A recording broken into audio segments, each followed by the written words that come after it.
The smell was wrong before the fire was. I have kept the records of the House of Vale for 19 years, and a man learns the breath of his own rooms. The muniment hall of Aldermore smells of three things and no others: cold stone, old vellum, and the faint resin of the cedar presses we keep the deeds in. That night, climbing the spiral with my lamp because the house power had been cut for the season's testing, I smelled a fourth thing: lamp oil, not ours. We have not burned oil in the record house since my grandfather's time, for the obvious reason that oil and 7 centuries of paper do not belong in one room. I stopped on the last stair. I was not afraid, I was offended. A man had been in my rooms and brought a thing into them that did not belong, and something had been put out of its place. The way you know a picture has been moved on a wall you pass every day without looking at it. And standing at the head of the stair, where he should not have been either, was the sentry. His name was Aldous Pell, and I knew him the way you know a fixed point. He was always there and never moved. The night post of the muniment hall is the loneliest watch in Aldermore. Nobody comes. Pell had stood it 2 years. He stood it that night at the wrong end of the corridor, 40 feet from his marked place by the door, out where the lamps don't reach, his eyes on that door as though it had said something to him. "Keeper," he said quietly. "Guards at Aldermore do not speak on post. It is the first thing they unlearn." That he spoke at all told me more than any alarm could have. "You smell it too," I said. "Since the half hour, sir." He kept his eyes on the door. "I left my post to find the source. I will answer for that." I want you to understand what that sentence cost a man like Pell. 2 years of standing still, of the whole meaning of his service being that he does not move and does not decide, and he had moved and decided on nothing but a smell. "Show me," I said. He took the lamp from my hand, put himself between me and the door, and I did not stop him. We went in. The muniment hall is one long stone room under a barrel vault, lined floor to springing with the cedar presses, a double row of reading tables down the center worn pale by 300 years of elbows. It was as I had left it at 6 o'clock. Almost. A man who did not know the room would have sworn nothing was amiss. But I knew the room, and under the smell of oil there was a second wrongness, and when I named it the back of my neck went cold. The third press from the window, press C, the charter press, where we keep the foundation deeds and the codicils of the house, stood a thumb's width proud of its neighbors. It had been pulled out and pushed back, and whoever pushed it had not known, as I knew, that the floor under press C is not level and has not been since the flood year, and that a man pushing it home in a hurry will always leave it a thumb's width out because the foot catches. I push it home with a little lift, without thinking. He had not lifted. "Sir," Pell said, "there," and he raised the lamp. There was a rag stuffed in the gap at the foot of press C, oil dark, and beside it, set on the floor against the cedar with a care that was almost tender, a small brass lamp of the kind the cleaning staff carry, its wick out, its reservoir bone dry, though the floor around it was wet with oil, as though it had been emptied not into the lamp but around it. A thing set down with care, to look like an accident waiting to happen. Oil poured to feed a fire, a rag at the foot of the press that holds the deeds, and the press a thumb's width out, because a hand I did not know had taken something from it. "This was not going to be an accident," I said. "No, sir," said Pell, "and it was going to look like one." He was silent a moment, the lamp steady in his white glove. Then he said the thing that decided the next 3 days of both our lives. "The fire wasn't the point, sir. The fire was the cover. Someone meant to burn this room to hide that they had already been in it." I looked at the young man in the swinging light, his face giving away nothing, and understood that I was standing beside a mind that had got to the truth before I had, while standing still in the dark with nothing to go on but a smell and the patience to ask what it meant. "Put that lamp out," I said, "and don't touch the brass one. We are going to wake some people, you and I, and tell them the record house was very nearly set on fire tonight, and that I do not believe for one moment it was an accident, and they are going to be very sorry we did." He put the lamp out. In the dark his voice was level. "I'll stand by it, sir, whatever they're sorry about." I did not know yet how much he would have to. By morning the wrongness had a shape, and the shape had enemies. We had done it correctly. Pell and we woke the night duty officer, a careful man named Sorrel, who went the color of the vellum and did the right things, sealed the room, logged the brass lamp in the rag where they lay, put 2 more men on the stair. And then, because the muniment hall is not an ordinary room but the memory of the whole house, he sent word up the long way to the only office that could open an inquiry into it. The controller of the household, the man who holds the keys to everything Aldermore keeps and spends and remembers. The controller came at first light. His name was Master Calver, and I had known him 11 years and never once felt easy in a room with him. A tall, dry, courteous man who managed the house's money and its archive accounts well, and had a way of agreeing with you that left you feeling you had lost an argument you hadn't known you were having. He came into the sealed room in a gray coat with the cold morning still on it, looked at the brass lamp and the oil-dark rag, and pressed C standing its thumbs width proud, and said, "What a mercy you were passing, keeper." "I was not passing," I said. "I keep these rooms," and the sentry was at his post. "Of course," he smiled the smile, "a faulty lamp left by a careless cleaner, the oil pooled. It might have been a tragedy." He turned to Pell, and I watched the controller measure him, the way a man measures a thing he intends to move. "You did well to raise the alarm, sentry. Faulty equipment. You may stand down. You've had a long night." "Sir," said Pell, not moving. "The press is a thumb's width out," I said.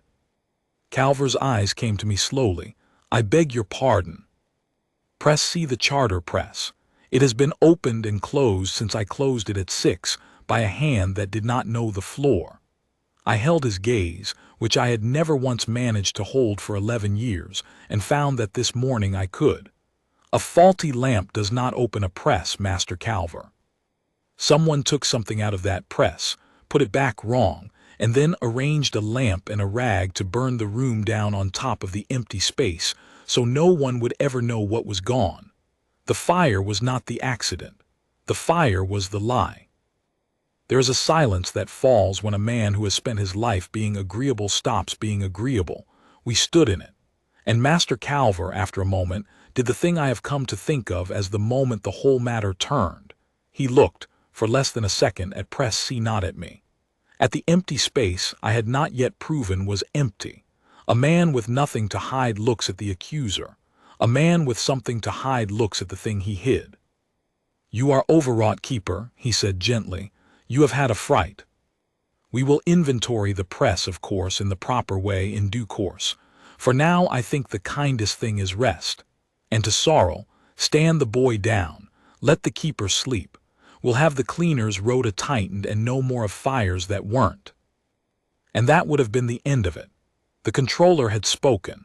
The inquiry was a faulty lamp.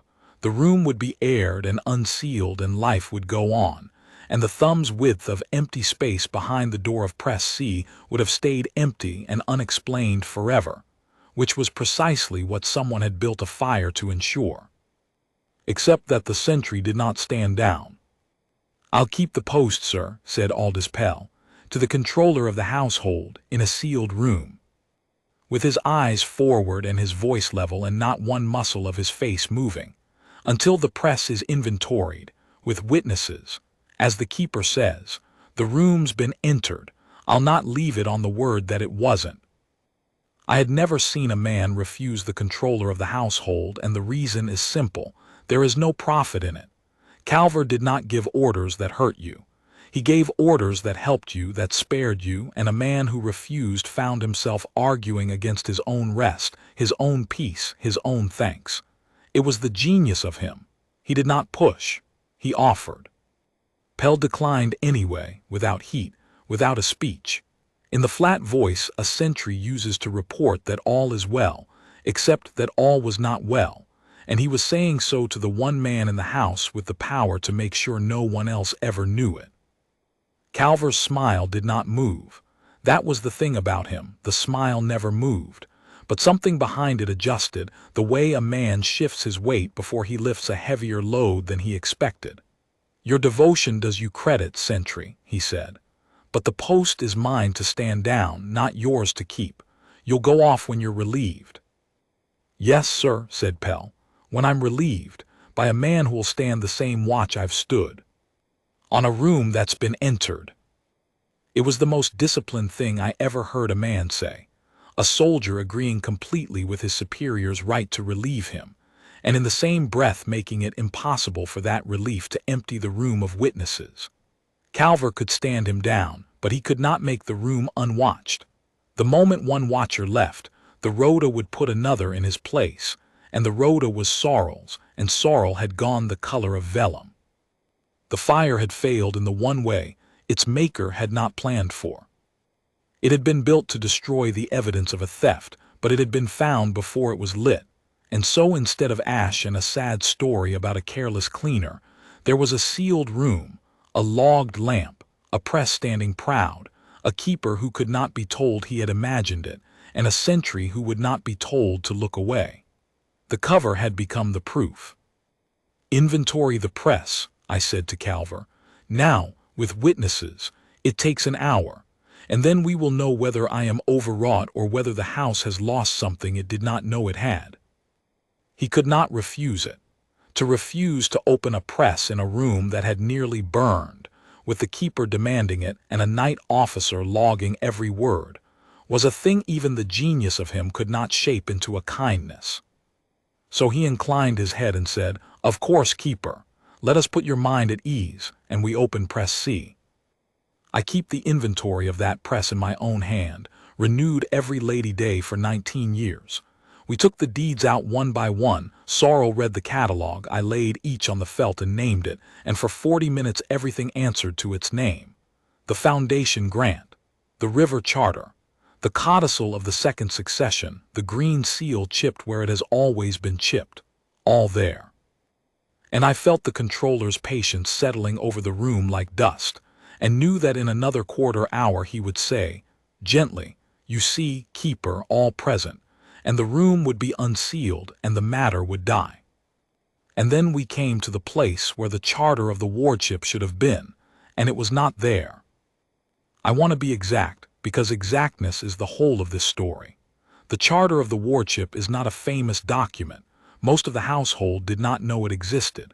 It is a single skin, folded thrice, sealed once in red, and it does one dull and enormous thing. It sets out in the old law of the house, who holds the guardianship of a minor heir and the keeping of that heir's estate in the years before he comes of age. Dull. Until you remember that the house of Vale that season had a minor heir, a boy of 9, his father 3 years dead, his estate vast, his wardship administered under that very charter through the office of the controller of the household. The charter was gone. In its place, in the felt-lined slot where it had lain since before I was born, there was nothing but the faint, clean rectangle where it had kept the dust off the wood.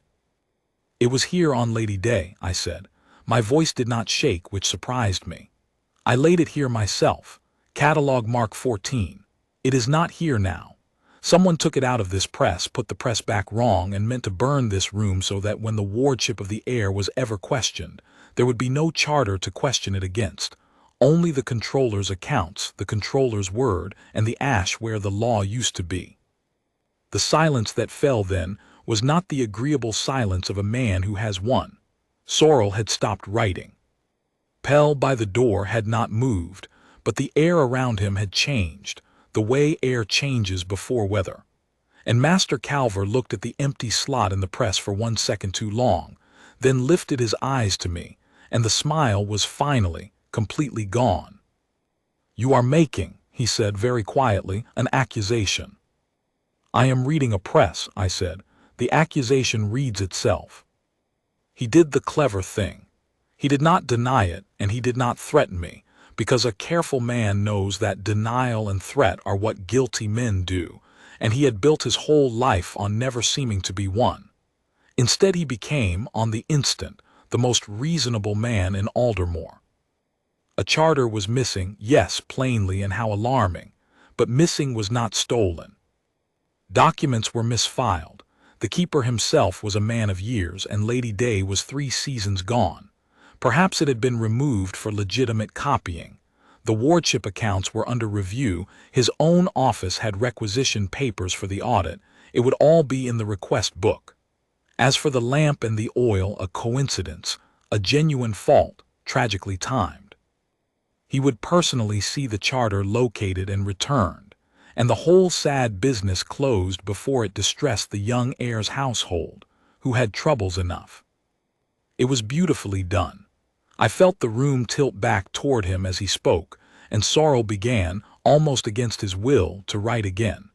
Because every single thing Calver said was possible, and possible is a current that pulls a tired man downstream. A misfiled deed is more comfortable than a theft, a faulty lamp more comfortable than an arsonist, and the comfortable explanation required no one to have done anything wrong, and let everyone go home. I am not a brave man. I am a keeper of paper. I felt the current, and I am ashamed to say that for a moment I let it carry me. I heard myself begin to say that perhaps if it were in the request book, then of course, and it was then the only moment that the sentry moved. Not far, a single step from the wall to the head of the reading table, his boot loud on the stone in the way a sentry's step is never loud. He came to attention beside the press, faced the controller, and spoke. "Request books downstairs in the lodge, sir," said Aldous Pell. "I read it at midnight."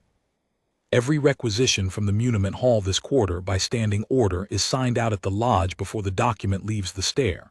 There's no charter signed out. Not for audit, not for copying, not for anything. Nothing's left this room with a signature on it since Lady Day. If your office took it for the audit, sir, it left without signing the book. And nobody takes a charter of the house off the stair without signing. That's not a frightened house. That's the rule. I stood the door under it for 2 years. I have heard men give evidence in my time. I have never heard it given like that, flat, exact, without 1 ounce of accusation in the words and the whole accusation in the facts. Pell did not say Calver was lying. He said where the request book was, what was in it, and that he had read it 3 hours before, by lamplight, knowing his own ground down to the last signature. And the comfortable explanation died in the air, because it could not survive the one thing Calver had not counted on, that the loneliest watch in Aldermore had been stood for 2 years by a man who paid attention. So he changed the target. If he could not make the missing charter into a misfilling, he would make the men who had found it into a problem. It began that same afternoon, as everything with Calver began, as a kindness. A note came up to the muniment hall in the controller's own courteous hand. It thanked me for my long service, observed with great gentleness that the events of the night had plainly distressed me, and proposed that I take a month's rest while a deputy oversaw the hall, and the discrepancy was quietly resolved. It was, in every line, the act of a man removing the only witness who could read the press. A second note went to the lodge. The sentry Pell, it observed, had left his post in the night, a serious matter by the letter of standing orders, and had since shown a troubling preoccupation with the affair. It was suggested he be rotated off the night post to recover his composure. With compliments. Do you see the shape of it? Neither note threatened anyone, neither named the charter. Between them they would have emptied the muniment hall of the 2 people alive who knew what had been taken. In a month the room would be aired, the inventory reconciled, the charter quietly destroyed, and the wardship of a 9-year-old heir would rest forever on the word of the man who kept his money. No fire required. The fire had only ever been the quick way. This was the slow way, and the slow way works on tired, grateful, frightened men, which is most of us, most of the time. I went down to the lodge to find Pell off watch on the guardroom bench with his bearskin on the table and his tunic unbuttoned at the throat. He stood when I came in. I told him to sit. "They've offered me a month's rest," I said, "and you a rotation." For our composure. Yes, sir. He turned the note over on the table. If we take them, the charter's gone. No one left in that room who knows what gone looks like. He was quiet a moment. I keep thinking about the brass lamp. A man doesn't set a thing down careful that he means to fall over by accident. He sets it down careful because he's making a picture of a thing that didn't happen, painted over a thing that did. I stood that door 2 years to keep things from happening in that room. I'm not going to be the man who let the picture stand. It is a strange thing to be steadied by a man 20 years your junior. I had come down half meaning to tell him we should let the proper offices handle it. All the things a tired keeper tells himself to feel safe, and instead I was steadied. Then we don't take the rest, I said. No, sir. He didn't burn the room he meant to and didn't because we caught it first. Everything he's done since the rest, the rotation, the audit story, the request book he forgot existed, it's all him trying to put the fire out by other means. A man only works that hard to put a thing out if it's still burning. He looked at me, and there was the ghost of something in his face that was almost a smile, though Pell did not smile. It's still burning, sir. We just have to keep it lit long enough for someone above him to feel the heat. I declined the rest in writing and asked formally that the discrepancy be reported as the rules required to the office above the controller, the steward of the house who answered to the Dowager Lady Vale herself, the boy heir's grandmother. Calver could not stop the report. He could only shape it. By the time it reached the steward, it had been wrapped in so much reasonable doubt, a possible misfailing, an overwrought elderly keeper, a young soldier off his post, that it arrived not as an alarm but as an embarrassment, a household squabble the steward would rather not have on his desk. And Pell was rotated off the night post anyway, moved to the day gate, the public post, the bright hours under the tourists' phones, as far from the muniment hall as a sentry can be sent inside the walls of Aldermore. It was framed as relief, and it left the night record house in the keeping of a new young man who had been told, no doubt kindly, that the keeper was tired and the matter closed, and there was nothing in that room but old paper and an old man's fright. The night they moved him, I stood at the head of the spiral with my lamp and felt how easy it would be to let it go. The charter was gone, the witness called overwrought, the sentry sent to look at tourists. The current ran all one way, and at the bottom of it was rest, and peace, and being thanked, and never having to be the difficult old man in the corridor again. I thought of the boy. I had never met him. The heir of a great house and the keeper of its paper do not cross paths. But I had laid the charter of his wardship in that press with my own hands, and somewhere in Aldermore a 9-year-old was being kept fed, schooled, no doubt kindly, while the law that protected his estate was carried out of the only room it lived in and made ready for the fire. He would never know it had been taken. That was the whole point. And that is exactly the kind of wrong the order of things exists to catch. The loud wrongs catch themselves. The quiet ones get away, because everyone is too tired and too grateful and too reasonable to be the difficult man who says, no, something has been put out of its place. I did not sleep, and in the gray before dawn I went out to the day gate, where Aldous Pell now stood his bright public post in full ceremonial, eyes forward, immaculate, a fixed point again, as though he had never moved at all. The forecourt was empty and cold. "They moved you," I said. "They did, sir." He did not look at me, eyes forward, the discipline back on him like armor. "It's a good post, plenty to look at." "Pell, the charter's gone and we can't prove who took it, and the report's been buried, and you're at the day gate, and I'm being called an old fool. By every reasonable measure we have lost." "Yes, sir." A pause. Permission to disagree with the measure. "Granted," I said, and despite everything my throat was tight.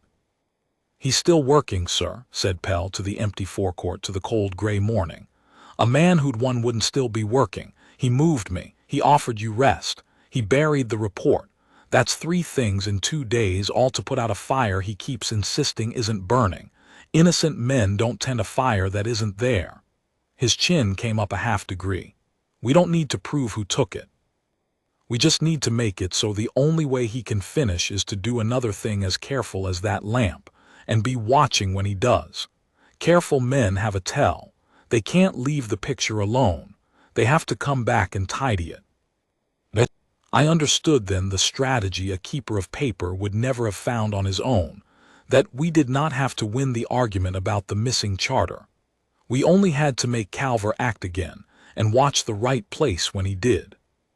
Where, I said, do they come back to tidy? The same room, sir, he said, eyes never leaving the gate. As long as that slot's empty and witnessed, he's not safe. So sometime soon, quietly, kindly, with a good reason, he's going to need to get back into that hall and put something in the slot. A copy, a forgery, anything that makes the press read full again so the keeper's mad and the audit's clean. I'd very much like to be the man on the door when he does, but they've taken me off it. Then we shall have to put you back, I said. I did it the only honest way I knew. I went on my own 2 feet to the office of the steward of the house, a heavy, slow-spoken man named Barrick who had served the house 40 years. He had the buried report on his desk and had clearly read it as Calver meant it. A tired keeper, a misfilling, a fuss. I would not fight that with argument, because argument was the current Calver swam in. I would fight it with a single request. My Lord Steward, I said, I will not take your time with the question of the missing charter. The controller says it is misfiled and being sought, and perhaps he is right. I ask only one thing, and it costs the House nothing to grant and a great deal to refuse. The charter of the wardship governs the keeping of the young heir's estate, and it is at this moment not in its press. While it is missing, there is no document against which the heir's accounts can be checked. I ask that, until it is found and verified in my hand, the muniment hall be sealed each night under a sentry who answers to your office and not the controller's, and the press touched by no man, including me, including the controller, except in your presence or your deputies. Barrick looked at me a long time. He was not a quick man, but he was not a stupid one. To refuse me, he would have had to say that the wardship accounts of a 9-year-old need not be guarded, and no steward of 40 years says that with a clerk taking minutes. And the sentry, he said slowly, you'll have a man in mind. The one who found the fire, my lord, Trooper Pell. He stood that post 2 years and knows it better than the deputy who replaced him. He was moved off it for his composure, I'm told.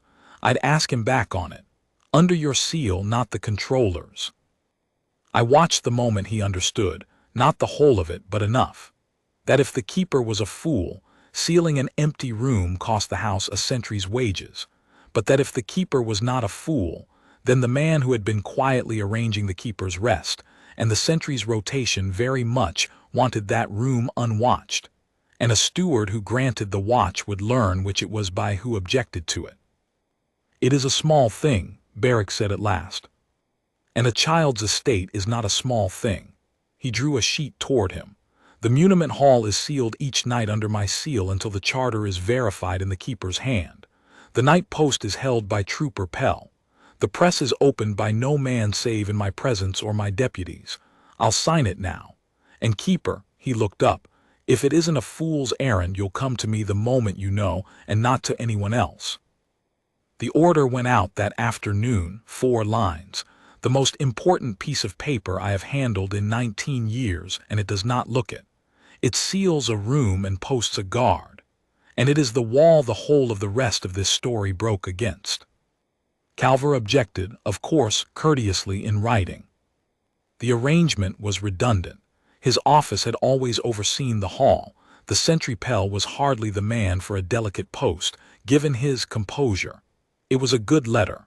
It did not work on Barrick for the reason Pell had foreseen, a man who'd one wouldn't still be working. The objection to a guard on an empty room told the steward more than my whole report had. He let the order stand and he kept the letter. So Aldous Pell came back to the night door under the steward's seal, and I sealed the room each evening in his presence and broke the seal each morning in his presence, and the empty slot and press he sat in the dark, watched, witnessed, impossible to fill. And we waited. He waited 4 days, but the empty slot was a wound that would not close on its own. As long as it was witnessed empty, sooner or later someone above Calver would ask to see the charter and the accounts side by side, and there would be only accounts and a hole in the press where the law used to be. The slot had to be filled not with the real charter, gone now, surely burned, but with something that would pass at a glance and impress the keeper was being called too mad to read. A copy. And to lay one in the slot, a man needed 3 minutes alone with press C. He came on the 5th night, and he came the way I should have known he would. Not as a thief, but as a friend doing a favor. It was past 11. I had sealed the room and gone down but not gone home. I had not gone home in 5 nights.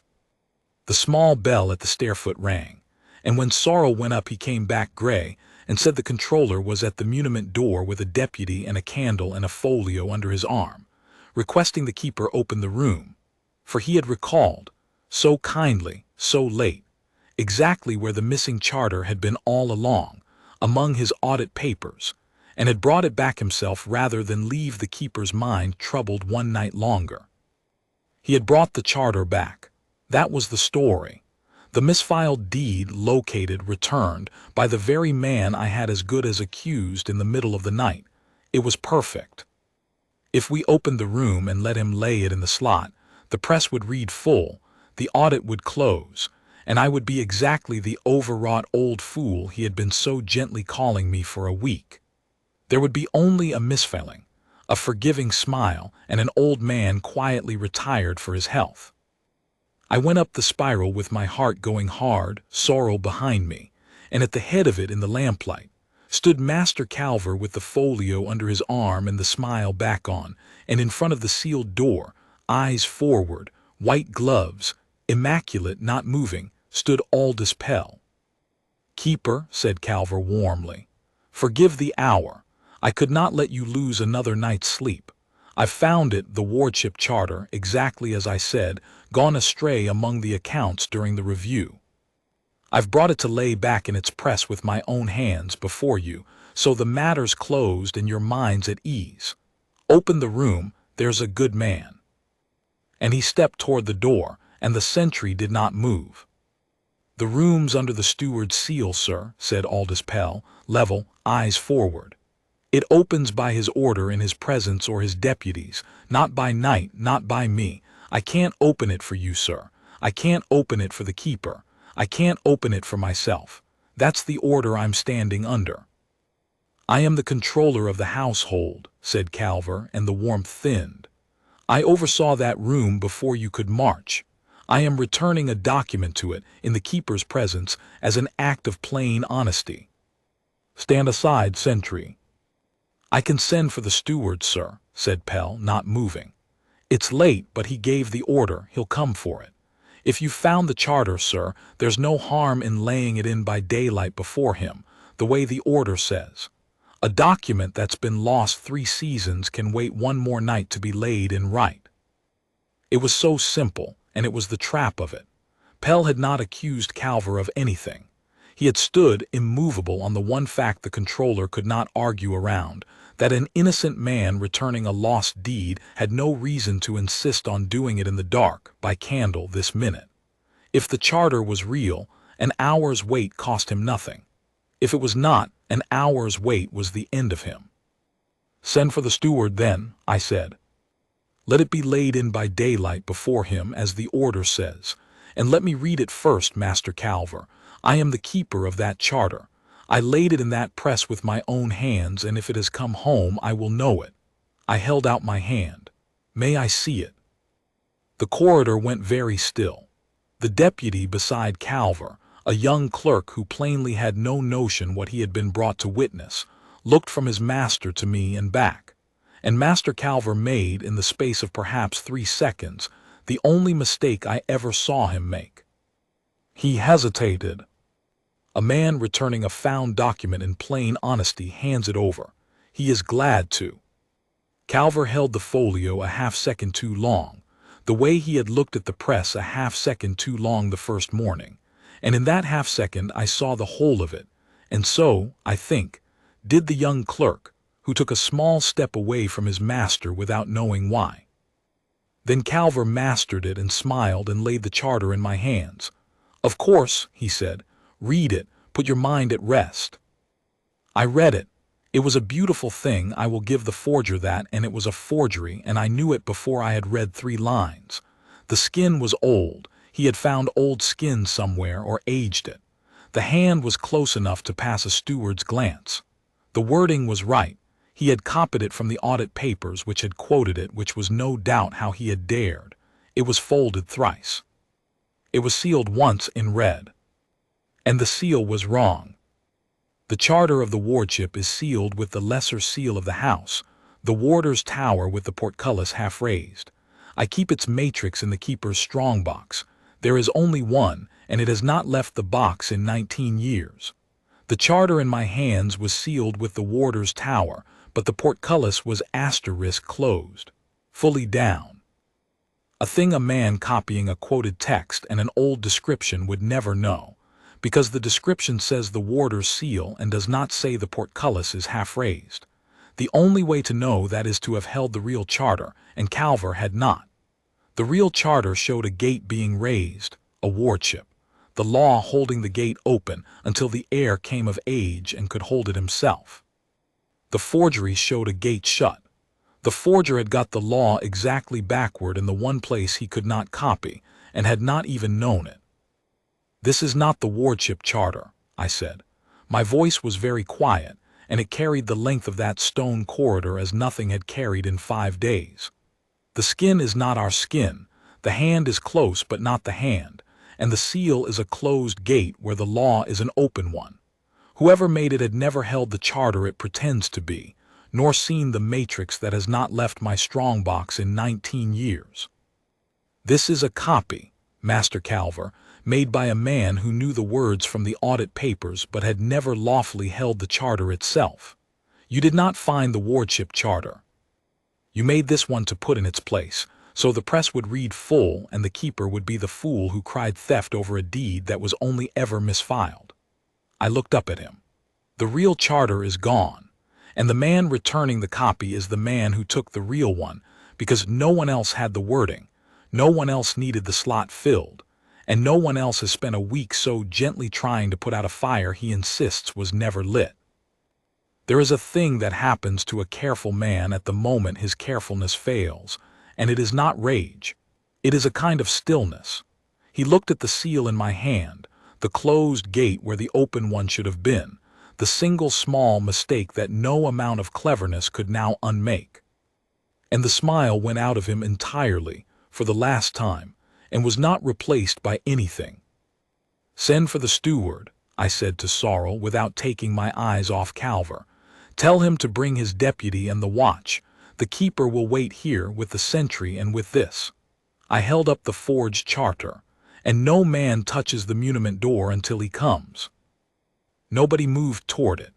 Aldous Pell stood in front of the door, eyes forward, immaculate, a fixed point, exactly as he had stood on the night of the smell, and the controller of the household, who had so nearly burned a room and stolen a child's law, waited in the lamplight to be taken, because there was nowhere left in Aldermore the sentry on the door would let him go. The steward came fast for a slow man. He read the forged charter, and the closed portcullis where the open gate should have been, and Calver's silence, which was louder than any confession. He read the 4-line order under his own seal, and the controller's courteous written objection to a guard on an empty room, and he understood at last and all at once what the keeper's fool errand had been guarding. It did not end in a single dramatic hour. The quiet wrongs never do. They are unpicked the slow way they were woven. But it ended. An auditor came from outside the house, the steward's own choosing, not the controller's, and laid the wardship accounts against what the law required, and found in the keeping of the boy's estate the careful, patient shortfalls a man hides when he means to cover them one day with a fire and a forged deed, and the retirement of an inconvenient keeper. The real charter was never recovered. It had gone the way Calver always meant the room to go, into ash. But its loss could not protect him. My inventory, renewed 19 lady days running, proved what had stood in that slot, and the forgery in his own hand with its one backward gate proved he had tried to fill it with a lie. Calver did not stand in any dock. The house does not air such things, and a great household closes its wounds quietly. He was removed from his office and from Aldermore. The wardship accounts were made whole from the house's own coffers, so the boy lost nothing, and a new charter was drawn and sealed by me, with the true matrix, the portcullis half raised, the gate being opened, the law set right, and laid in the slot in press C that had sat empty and witnessed for 9 days. I pushed the press home myself.